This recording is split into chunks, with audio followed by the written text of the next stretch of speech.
Since the dawn of time, man has been curious. And for almost as long, the Vibes Broadcast Network has sought the truth. Investigate, discuss, explore. Okay, maybe in other episodes, but this one is just listen to the vibes. The views and opinions of our guests may not necessarily reflect those of the host or the Vibes Broadcast Network.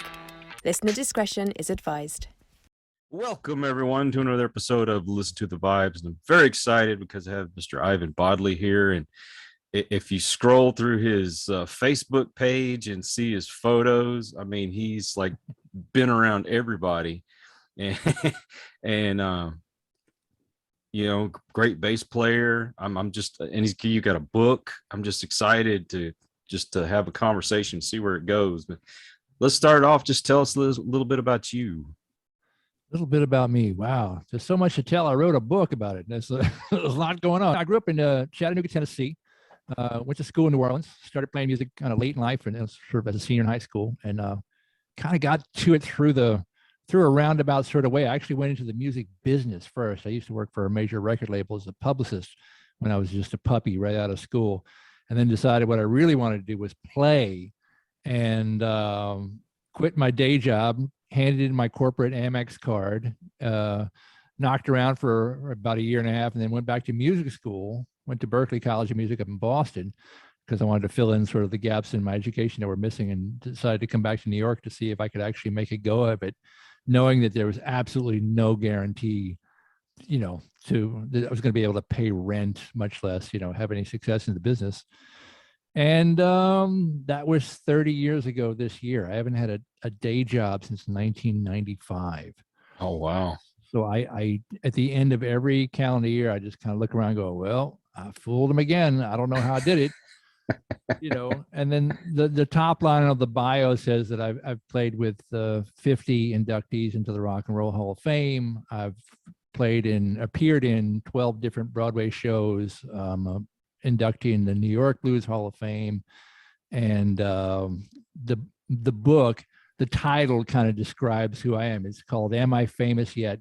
Memoir of a Working Class Rock Star," because that's what I feel like I am. I work for a living. I lift my own amps. You know, I drive my own car. You know, I'm not no limousines where I come from. But man, some of the people I saw you in pictures with, those guys back in the day, you know, back in the the Motown days and so on. And one of my favorite pictures, you're with one of my favorite band members, Gene Simmons. And I was like, yeah, sure. See, that's interesting. That was back in the record company days. So that's when I was a publicist for Epic Records. So my big clients then were Living Colour and Joan Jett and the Blackhearts, Stanley Clark, jazz bass player. I worked a little bit with Luther Vandross. I was around when Michael Jackson put out the Bad album, you know, things like that. I was around REO Speedwagon at the time, sort of thing. So I had a lot of photo ops, work with Cheap Trick, people like that. I had a lot of photo ops with those guys, you know, backstage at concerts, or, you know, when we would do publicity parties for the label. But there weren't people that I had played music with. You know, there are people that I worked with on the business side. So some of those early rock star photos, like I put them literally in a Foot Locker in a trunk, and it was in my dad's attic for 30 years, I think, before I finally unearthed it and found it. Because when I decided I was going to be a musician, a player, I said, all right, well, I don't really have claim to, you know, Gene Simmons, because I never worked with the guy. Just, you know, it's a photo op from an industry event. So I started trying to build my resume just only of people that I'd actually worked with, been on stage with, you know, my bass in my hand kind of thing. And then when I saw these pictures like 30 years later, I was like, nah, that counts, you know, because it laid the foundation for the path that I walked and who I became. So yeah, I met Gene Simmons for a good 1/100th of a second, however long it took to snap the shutter on the camera. But I'm like, yeah, I was there. I was in the room with him, you know. Hey, well, I paid to shake his hand and take a picture with him. So, Sure. you got one up on me. Yeah, it just cost me a little less, I guess. I don't know. It was 900 and something dollars for those like Yeah, the meet and VIP. greets. Yeah, Jeez, sure, man. sure. Well, they know how to capitalize on their industry. I got to hand it to them, but they do a good job. I'm sure they're very personal about when they have you in the room with got the full makeup on, the costume, and the whole thing. So Oh yeah. Well, my room is just nothing but Kiss stuff, and I'm talking yeah, stuff from the early days to probably I don't know 80s or 90s. sure. But yes, I meant to ask you, what's your bass of choice? I got my camera facing the wrong way. If you can see, I got about 20 of them here on the wall, and they're all different shapes and sizes and flavors and colors and sparkly and natural wood and whatever else. And I played two of them. There's there's only two of them I ever hardly use more than once in a while. So in the front hall closet by the door, there's a gig bag.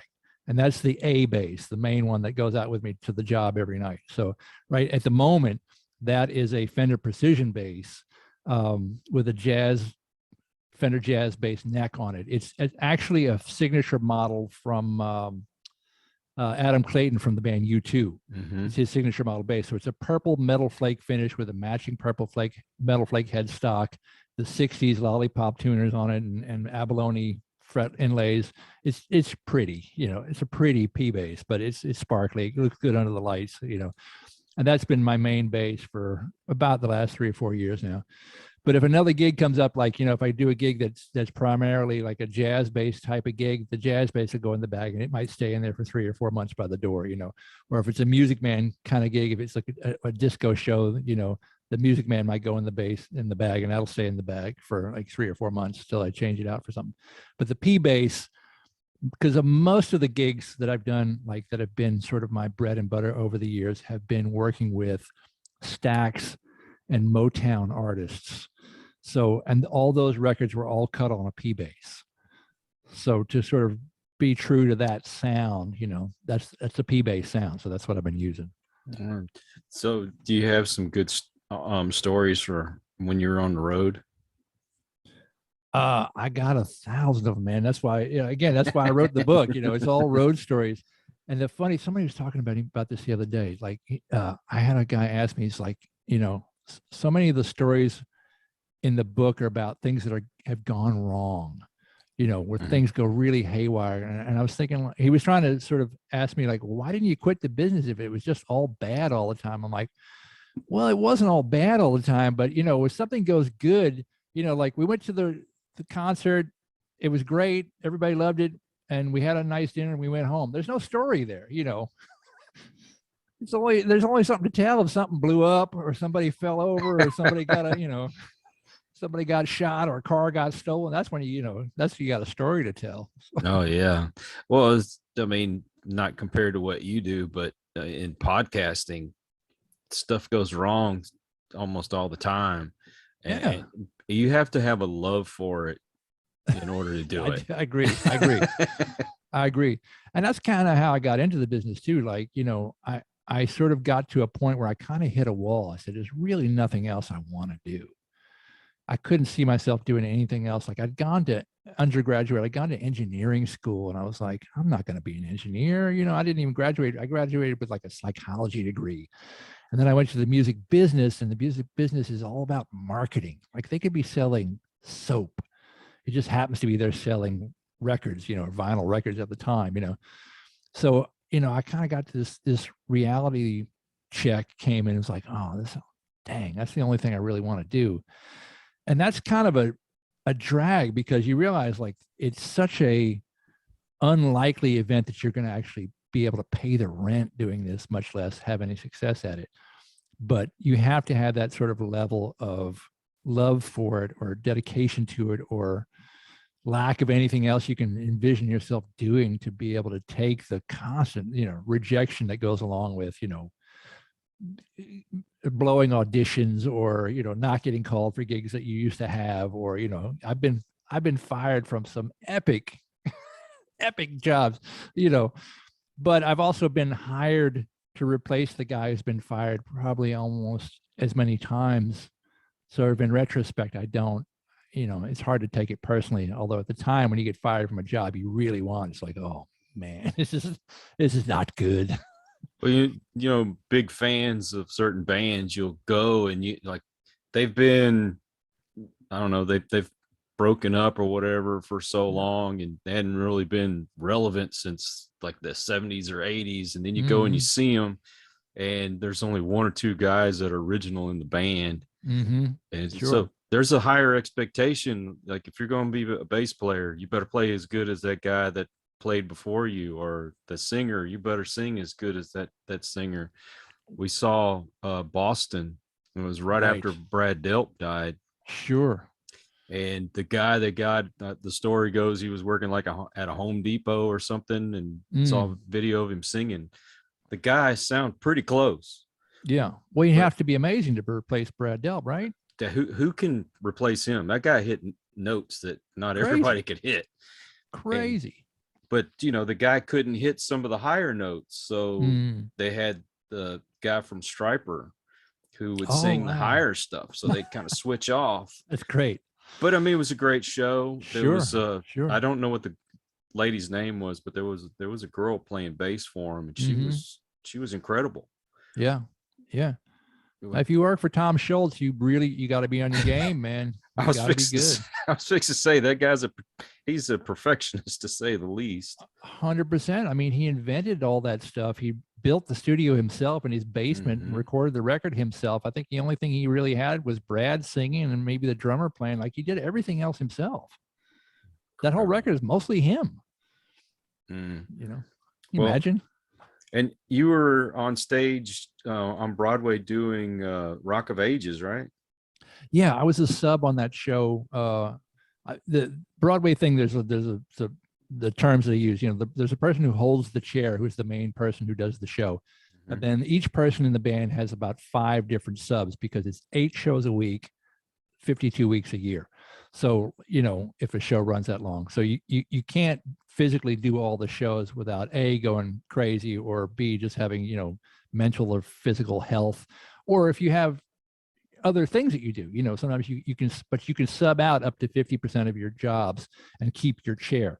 So I was a sub on Broadway in 12 different shows that I've done, and Rock of Ages was the first one that I did. And Winston Roy, the great Winston Roy, who was the bass player on that show, was also simultaneously touring with the band Soul Asylum.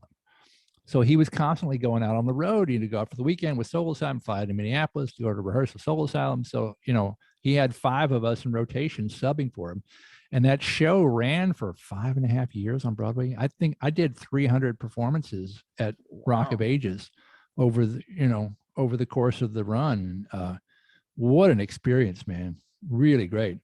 I never got to see it on stage. I saw the movie. Oh, the movie. Yeah, the movie was a different kind of hang. It was okay. yeah. Exactly right. It was okay. But the stage show was so great because, you know, it was a 5-piece rock and roll band. The band was on stage the whole time. We were in costume. We're in makeup. We had choreography. We had lines. You know, we had stage business. It was like playing a concert every night. And as you know, they do the thing sometimes what they call stunt casting, where they'll bring in like a guest star to come to star for 3 months at a time to sort of, you know, boost ticket sales, whatever.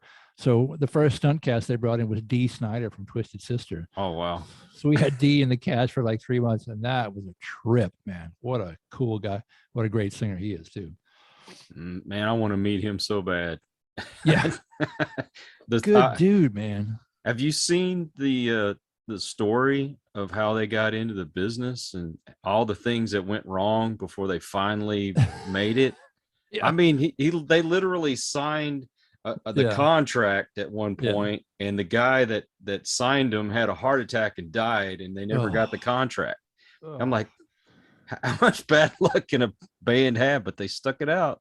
I think anybody who's sort of gotten to any level of success has a 1,000 of those same stories, like the near misses. There's a whole chapter in my book I wrote in called Gigs I Didn't Get and Why.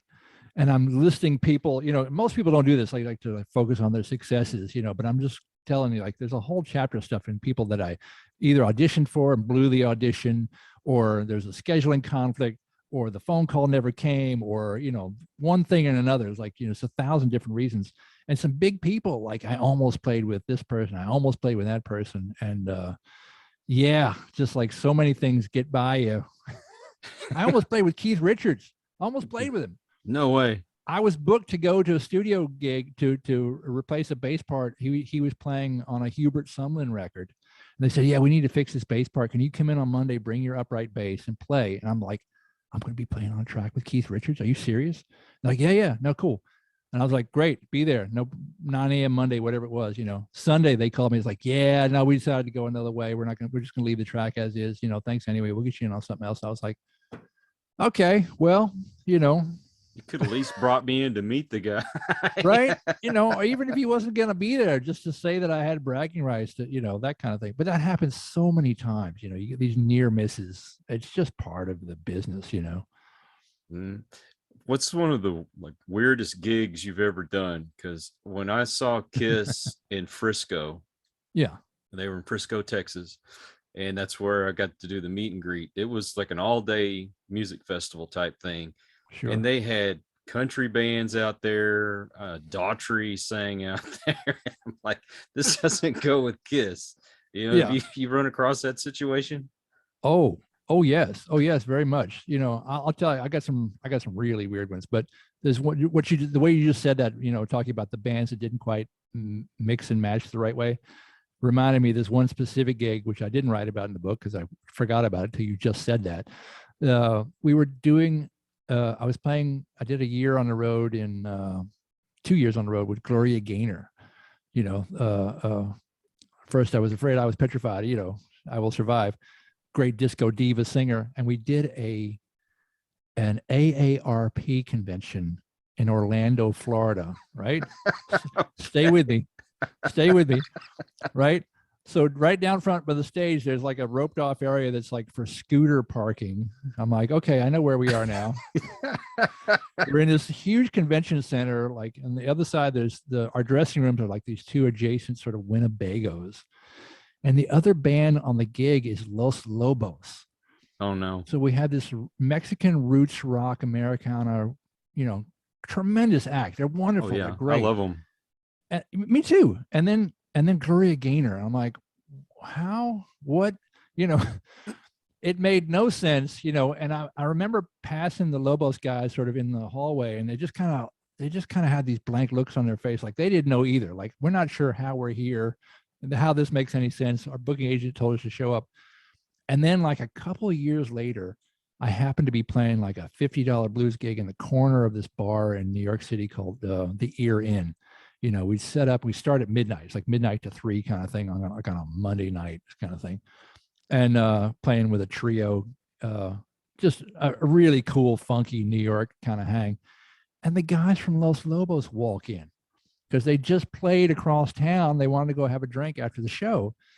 And I met their manager. He was the chatty one. He came up to say, "Hey man, you sound great." And talking.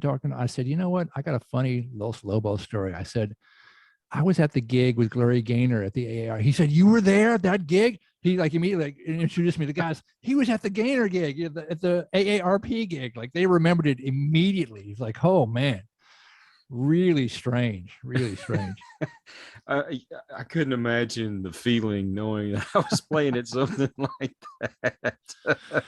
Not the first time, not the last time. When you're working with classic rock, classic soul, all these kind of acts, I played many retirement villages, retirement conventions, AARP. I've done all that circuit. It's really funny. Well, I'll have to be honest with you. When I go see a lot of the bands that I love that, they were popular 60s, 70s, 80s. Yeah. And I'm in the crowd and I feel like I am at an AARP convention. I bet you feel like a youngster. Well, as close to a youngster as I can. I mean, I was a kid in the 70s. So yeah, me too. I remember. Geez, man, you go in there and you see some people like, God, they could be my parents, because they're in their 70s. Yeah.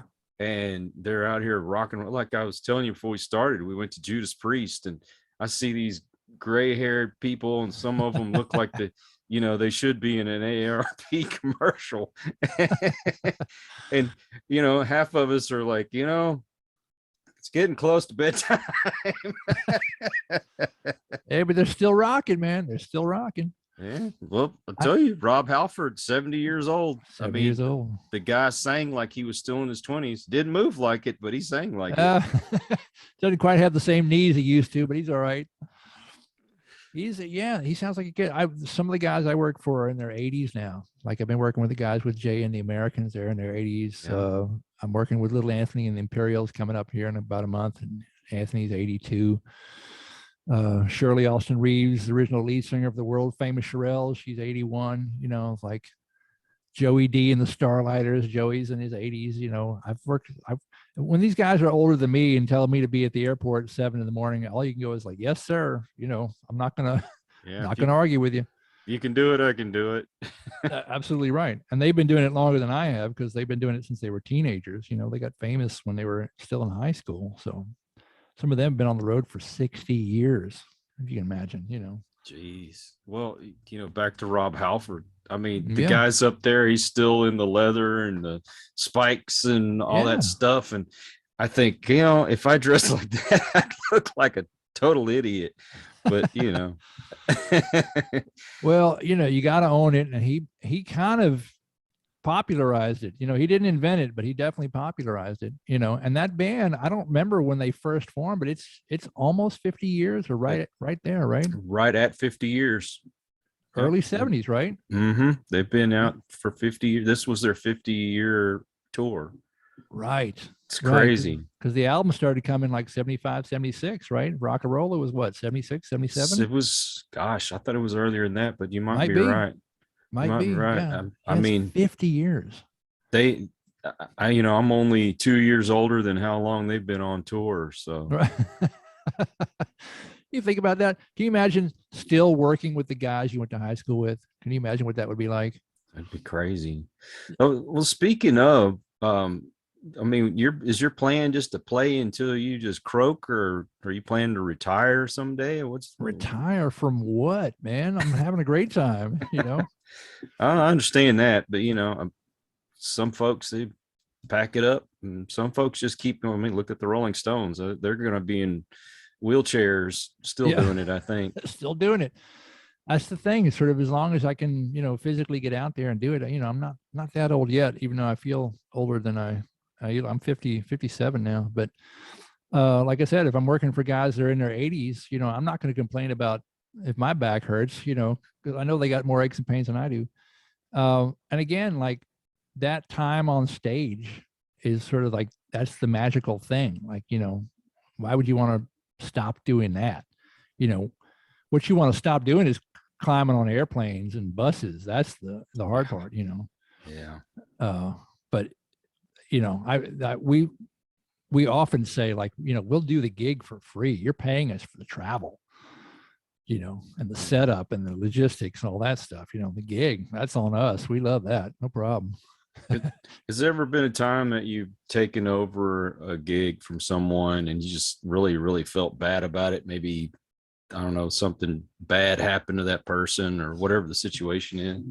Well, I mean, yeah, things happen, and it's heartbreaking when bad things happen to good people, but it's part of life, and like I said before too, like some people just get fired.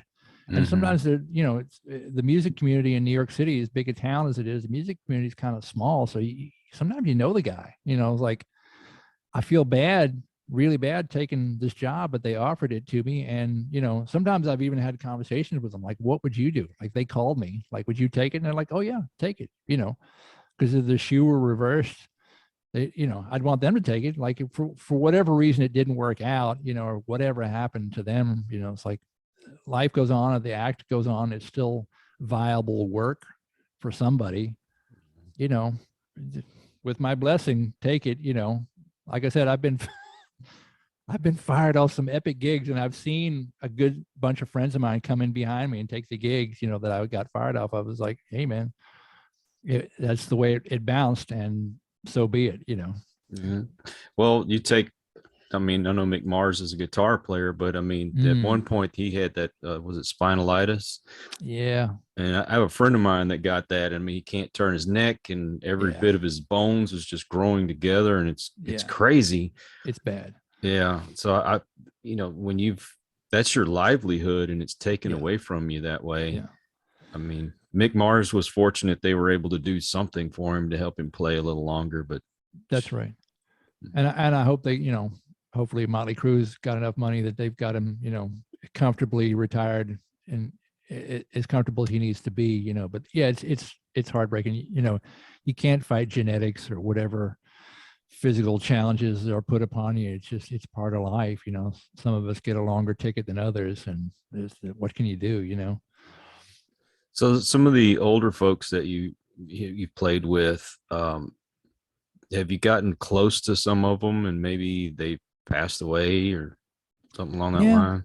Yeah, I've had some friends who have gone on home, as they say. Again, it's part of life. It's like, when you hear of somebody in their 80s passing on, you're like, all right, well, that wasn't totally unexpected. That Yeah. it definitely happens. Yeah, there's a whole, unfortunately, in the back, when you write a book, in the back, you put all the acknowledgments. I want to thank all this person, that person, you whole paragraph of people that have ever encouraged you along your path. And then sort of below that, I had to list a whole bunch of people who have gone on. And I was amazed at how long the list was. There's a lot of people, who've finished their time here with us, and like I say, it's part of life. Yeah, most definitely. It's just, you get close to some folks and it's harder to let go of some than it is others. But you said it's part of life. Not the fun part. That's not the fun part. No. I have a picture you might have seen on my website. There's a picture of me and Stevie Ray Vaughan, and it's I worked as a publicist on for his record label, and I really only met him once or twice. I met the guys in the band a little bit more than I met him, but I knew his manager real well.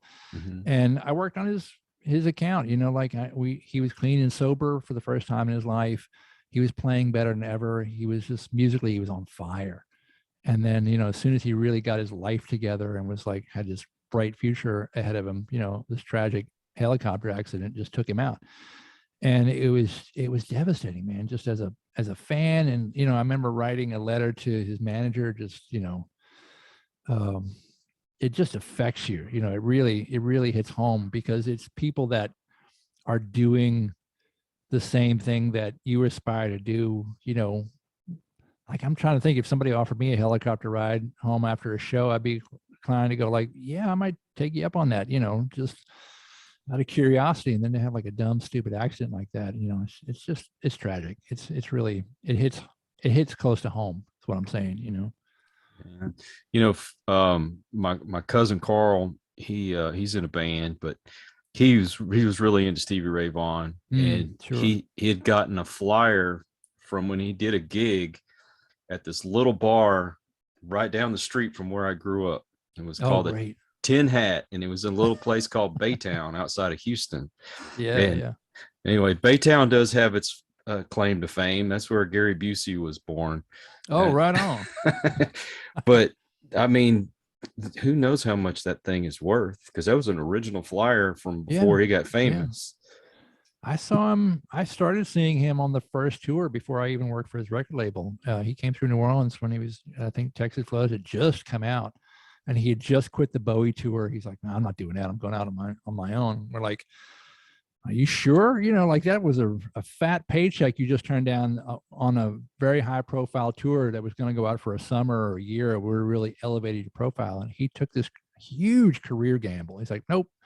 I'm going out on my solo thing, and with Double Trouble, and that's going to be his thing." And I saw him like right away, and then, like I said, very luckily got to work for his record label for a few years there. But man, who knows? He made the right decision. But how do you turn down a David Bowie tour? I don't know. No.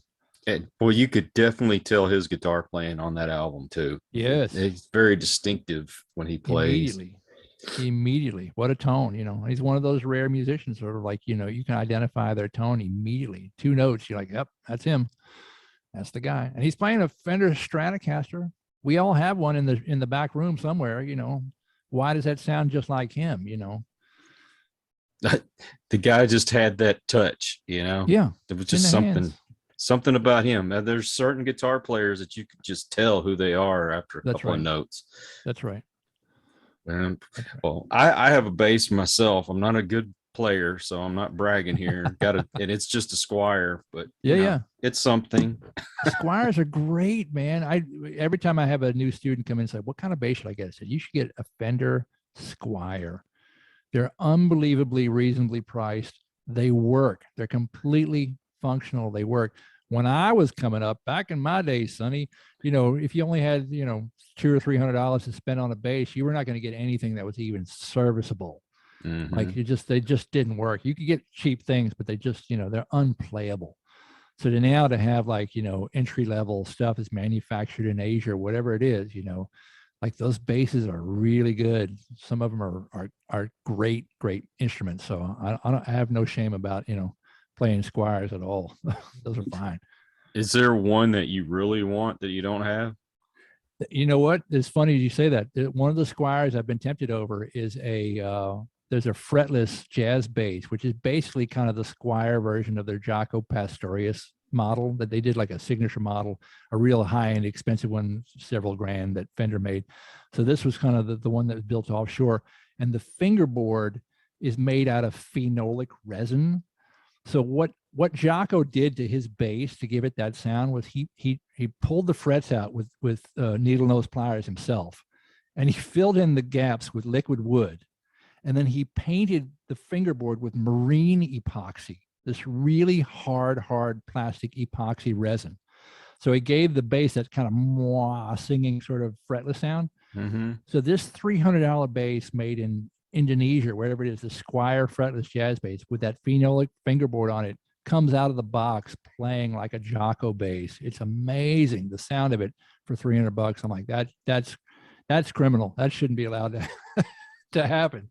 And well, there's some that I would just like to have for decorative reasons and just kind of sentimental reasons. I mean, what was it, the Hofner that Paul McCartney played? The violin bass. I would love just to have that on the wall, or I don't know. I can name off of probably 100 of them. Like I said, my camera's facing the wrong way, but I have a whole wall. It looks like I got a music store in front of me, because they're all exactly hanging on the wall for display, exactly like you said. I like looking at them.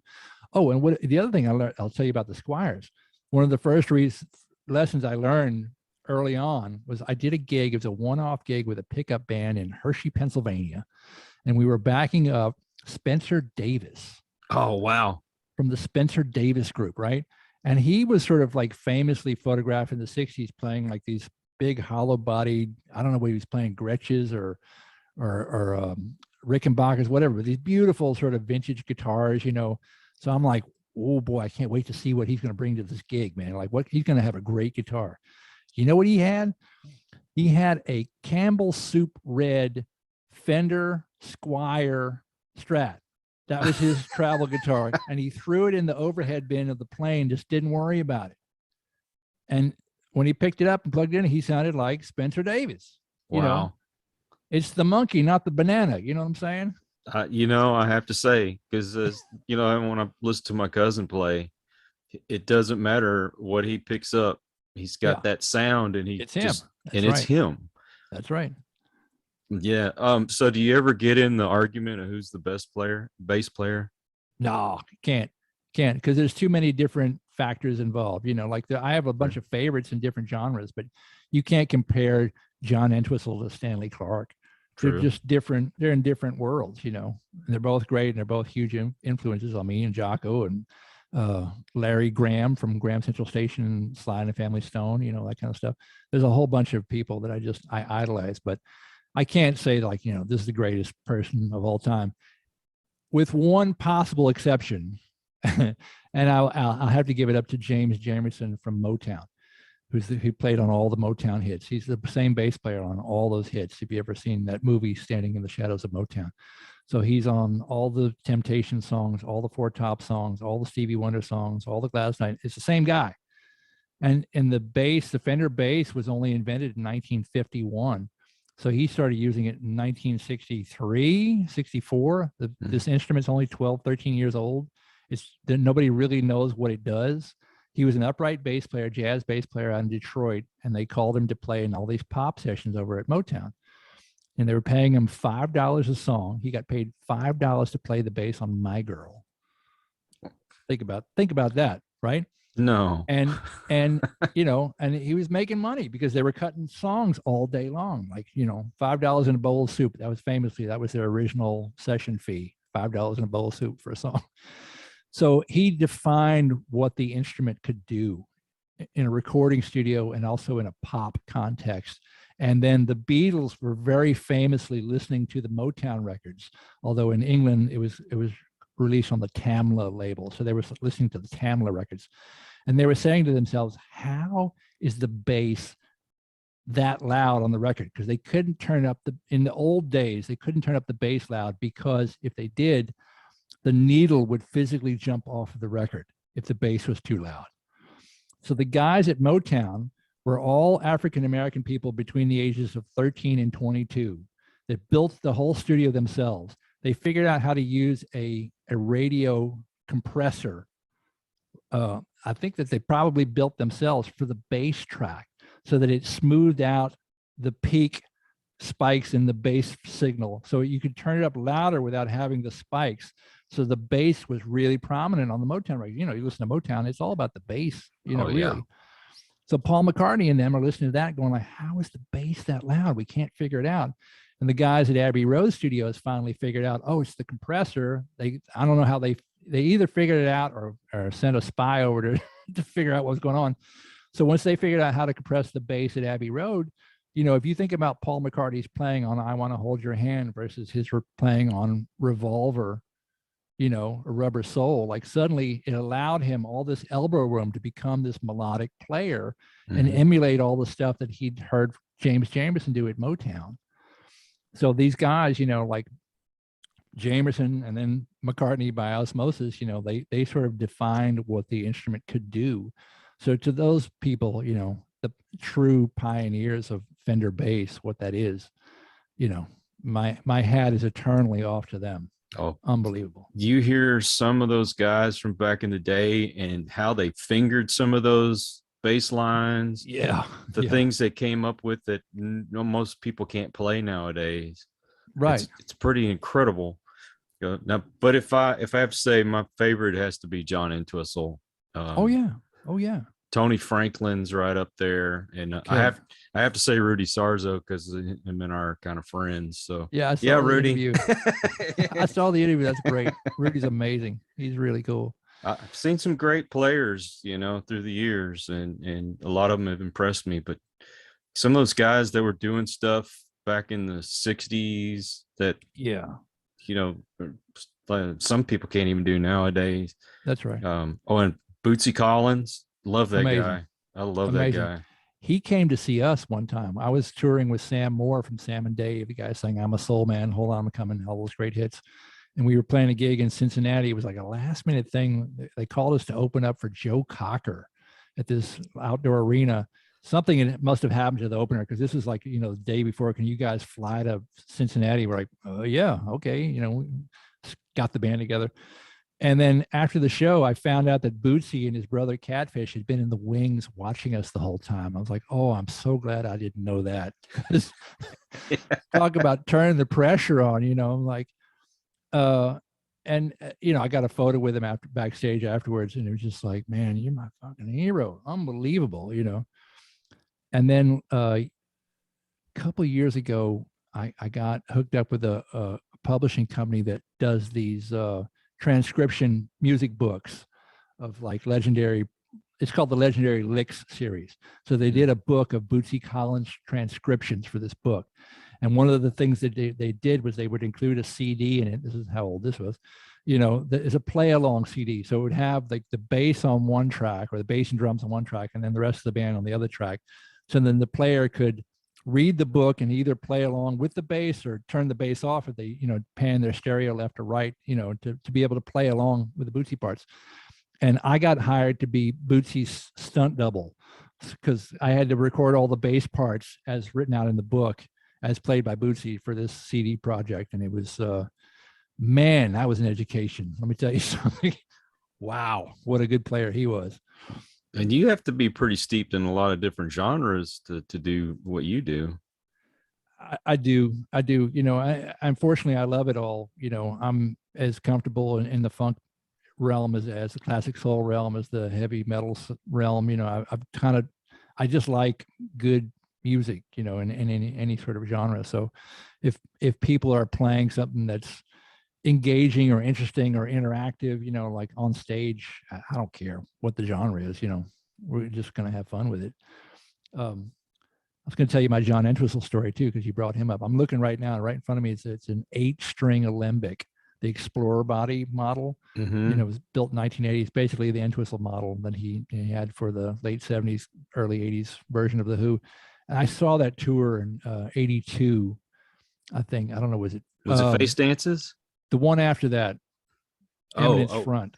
Oh yeah, it's yeah, hard. yeah. It's hard. Yeah, it's hard. That was that was the tour. Yeah, with Kenny Jones on drums, and I got it was a general admission in an arena, and I weaseled my way right down front. I was probably the second or third row of bodies pressed in front of the barricade, right in front of John, and I'm just looking up at him, and I'm like watching the fingers go. I'm like trying to figure out how he's doing that, how he's fingering it, how he's attacking, where he's playing, because these days, you can go to YouTube and find any video pretty much of anybody playing. If you want to figure out John Entwistle's technique now, you go to YouTube and click, click, click, and there it is. You can see it. But back in our day when we was youngins, you had to go to the concert, or you might see him on Saturday Night Live for 3 minutes, or the midnight special for 3 minutes. Like you weren't going to really get to see one of your heroes play like that. So I remember going to the concert, and I'm like, I might as well have had a notebook with me. Like, okay, so that's that song he does on the 3rd fret, and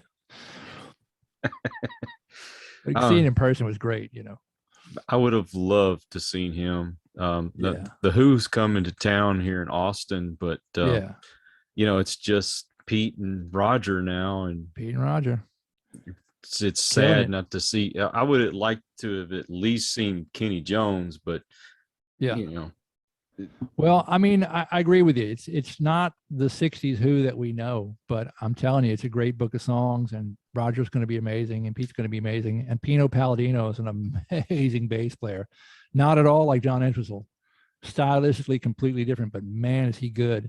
And Zach Starkey, not at all like Kenny Jones, not at all like Keith Moon, but man, he's a great drummer. So I mean, it'll be a show. It'll be a great show of songs that you love, but it's gonna be a little different. It's like seeing the Rolling Stones without Charlie Watts. That's true.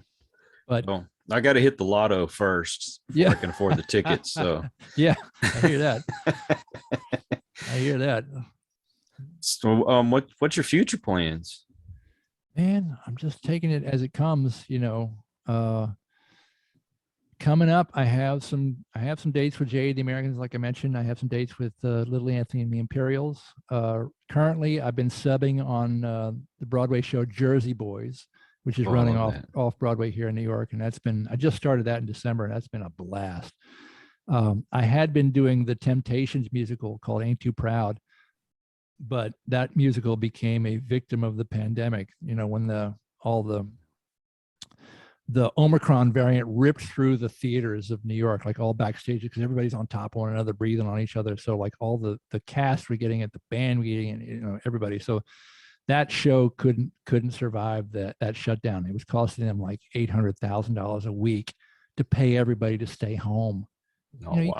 You can't do that. Any producer is going to be like, no, we're not doing that. So unfortunately, that one closed down. That was such a great show to play. It was so much fun. And then like my standard joke is weddings, funerals, and bar mitzvahs. That's kind of what I do for money on the weekends, and those are booked all summer. Waiting on a phone call from a rock tour that hopefully we'll have good news on soon, but I don't want to say anything about it because the phone hasn't rung yet. Gotcha. Sometimes the phone never rings. I just finished 2 different theater readings. They're called, when you do a presentation of a new theater project, a musical for investors and whatnot, so, hopefully those things get produced farther down the road. It's kind of like an exercise in kissing frogs, hoping one day one of them turns into a prince, So yeah, I've been kissing a lot of frogs lately, hoping for the best. And, Hey, but I'm booked, my calendar's full. I know pretty much what I'm going to be doing between now and at least, November. well, it helps to keep some of the anxiety away, huh? It does. As a freelancer, and I find too, my whole career doing this, like if I have one thing down the road that I know is going to be really cool, like this is going to be a great gig. And for me right now, it's this concert. I have 3 concerts coming up with Little Anthony and the Imperials. And, Anthony, 81 years old, sounds like he's a teenager, does everything in the original key. So like all the working for a living gigs I have to do between now and then where I feel like I'm punching a time clock or just covering the time or, doing whatever I have to do, playing Hava Nagila at another wedding, whatever it is, that's what I'm talking about, man. That's paid a lot of my rent, but if I have that one thing sort of on the horizon, it kind of smooths out everything else that I have to do as I'm making my way over there, Yeah. and it feels good. It's like I said, it's been a long, even with the shutdown, I didn't work for 15 months because there was no live performance. There's none, but we got a little unemployment money, knock wood, got a little, got some home recording projects that I've been doing. So I was able to do things by email, send them out, got a little money over the transom to sort of keep the lights on, keep the heat on. And here we are, we're still rocking. Well, see, do you write your own music? I do. Yeah. Yeah. In fact, one of the things I did during the pandemic, during the lockdown, it was like, I realized that all my friends were unemployed too. So like I had a recording trio, a project band that I did with a couple of friends of mine, maybe about a dozen years ago. And we would meet every Tuesday and sort of like record each other's stuff. Is it like kind of a fusion trio kind of thing? Get us out of the house and also get us practicing and get us, writing, that kind of thing. And I have like 75 tracks in the can that I did with that project over the course of 3 or 4 years.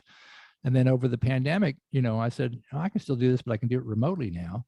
Because now with the file sharing, I can send WAV files to the drummer, and the drummer sends me a WAV file back to his track, and I was getting people to play on my stuff that I never would have asked before because I knew they were all sitting home. So, I did, 25, 26 different tracks over the course of the 15 months. And a company called Color Red Music out in Colorado picked me up and signed me as an artist, and they're starting to release my stuff now. Oh, wow. And license all my back catalog that I've had. So I'm like, yeah, we kind of tried to make lemonade out of the whole thing, it's working out. It's working out in a weird way. It's working out. So is Texas anywhere on any of your tours? Always. I don't know. Yeah. I'm just wondering because you come around Austin, I'd love to come out and see you. I'd love to, man. I'd love to see you. I've played Austin a few times. Last time I was there with Sam Moore, right when his record came out, and that's been 2006, 2007. It's been a minute since I've been to Austin. Yeah. But I played the Dallas Art Museum with the Shirelles one time, and I played a couple of trailer parks out near Houston a couple of so that shouldn't be too hard to find. Yeah, no, they welcomed us in with open arms. So, I just never know. I don't have any itinerary booked right now, except I have an Aretha Franklin tribute concert I'm doing in Kentucky next month. I know that. Well, we've only been up here about 4 years now.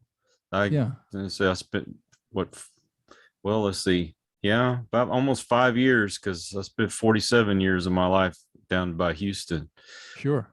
And I love it up here. The music scene is something. Sure is.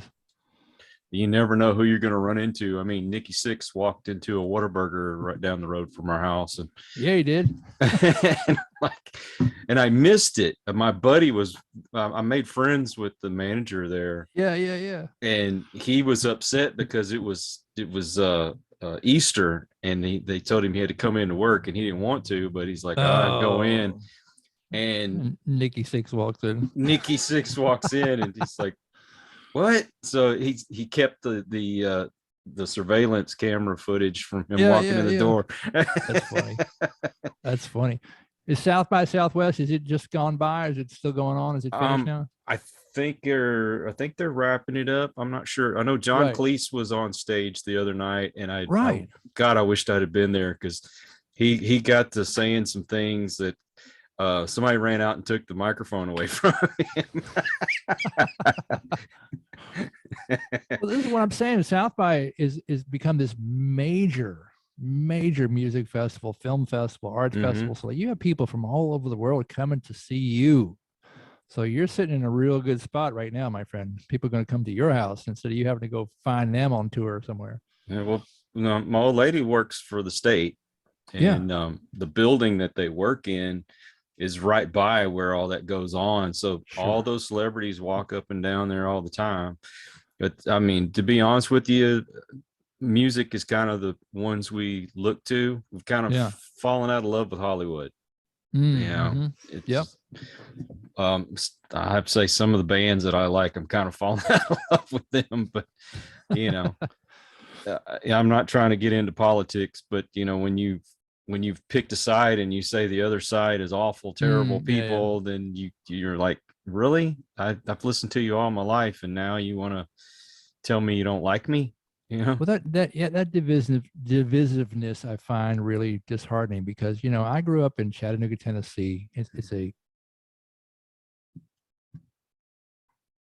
conservative, and I'm the child of like Northeastern liberal Jewish communists. Like, it can't be more farther left wing the people I come from, and farther right wing the people I grew up around, and we got along just fine. It's like, maybe you don't talk about certain things, but they're just people.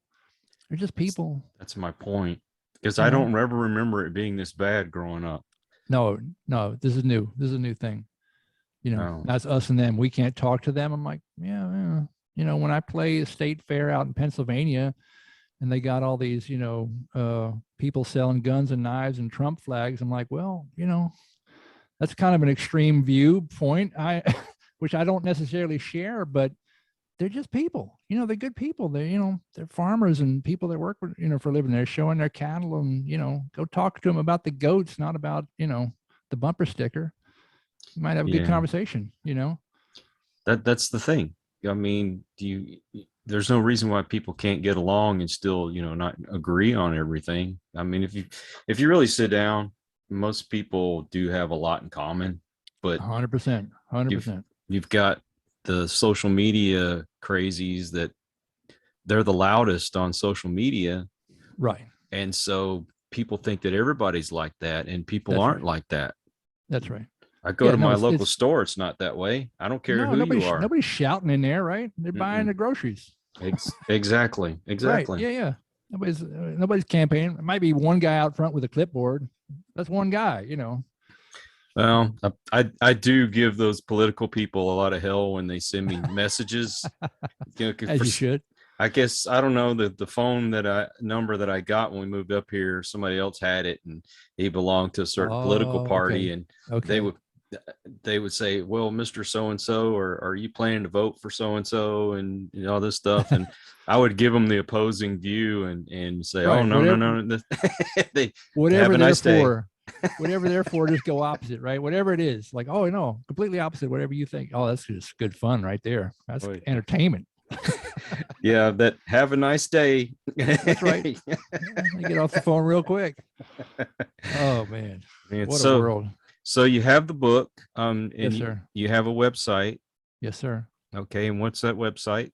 Funkboy.net, Funkboy.net. It's got links to everything. Got links to the book, all my music, the videos that I made over the lockdown, walking around wearing a mask in quarantine and all kind of crazy stuff. It's all there. It's all there. And way more information than you would ever want to know about my life or career is on that website, including those pictures you were talking about. You know, the photo gallery is kind of almost worth the price of admission alone.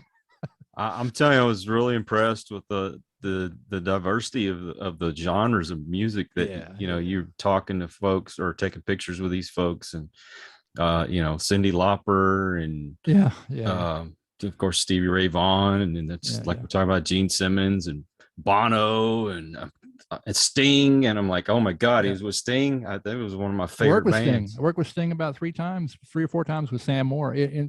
Like I was saying, the Sam Moore from Sam and Dave, so he did this album in 2006 that was Sam Moore and special guests, and his special guests were Sting, Springsteen, Wynonna, Travis Tritt, Mariah Carey. Stop me anytime. It's like his all-star list of people. Paul Rodgers from Bad Company sang on it. When I saw that picture, and I'm like, oh my God, he's like one of my heroes. I got to work with Paul Rodgers, and not because of anything I did, because I worked for Sam, and Sam, because he was this true first tenor. He's got this amazing instrument, and because he came before all those guys. So Springsteen used to sneak into the back of the club when every time Sam and Dave was in town, and he was just watching. He was watching their stagecraft, listening to them. Like all these huge rock stars are fans of Sam.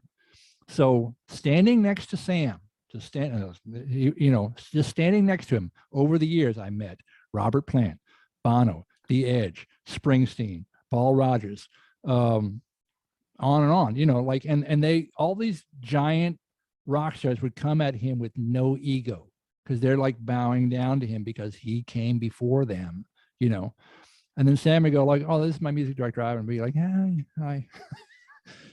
Nice to see you. And some of them would come in special guest with us. So like when we did, we played the first Obama inaugural ball down in DC, and it was Sam Moore with special guests Sting and Elvis Costello playing with us, with a soul band.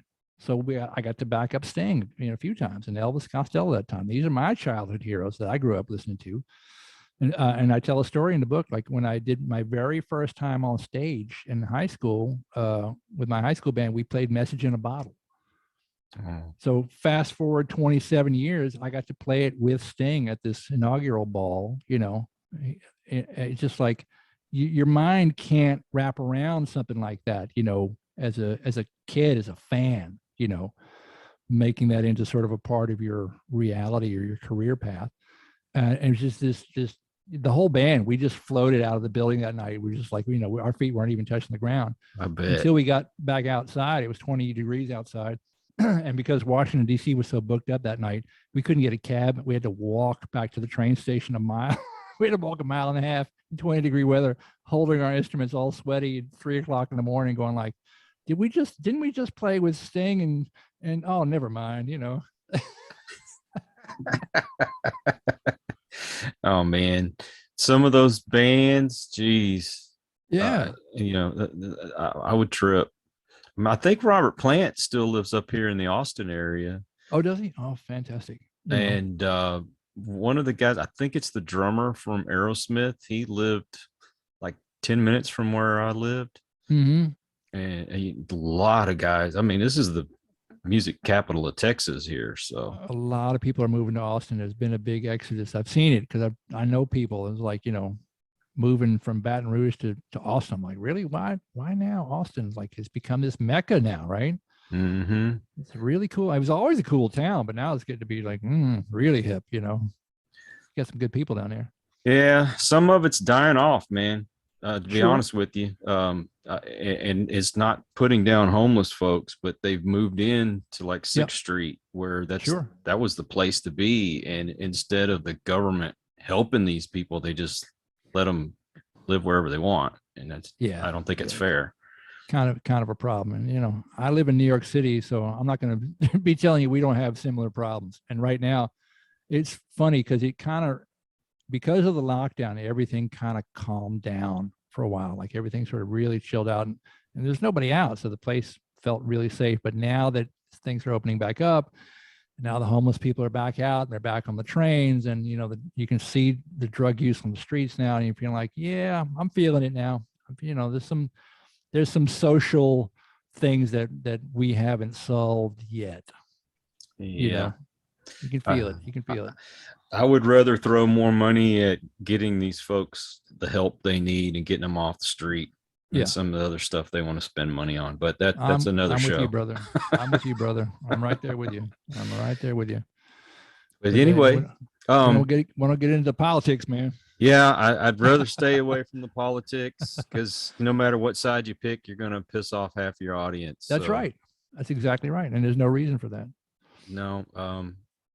Some folks really do make it difficult to listen to anymore, because they get too far out of hand. Yeah. But that's a whole nother show. Well, I know you're on Facebook. Do you have Instagram or anything? I got everything. The links to all the socials are all on my website, funkboy.net. Instagram, Facebook, Twitter, all that nonsense. I think I'm even on TikTok, even though I haven't posted anything on there, like all the kids today with their rock and roll.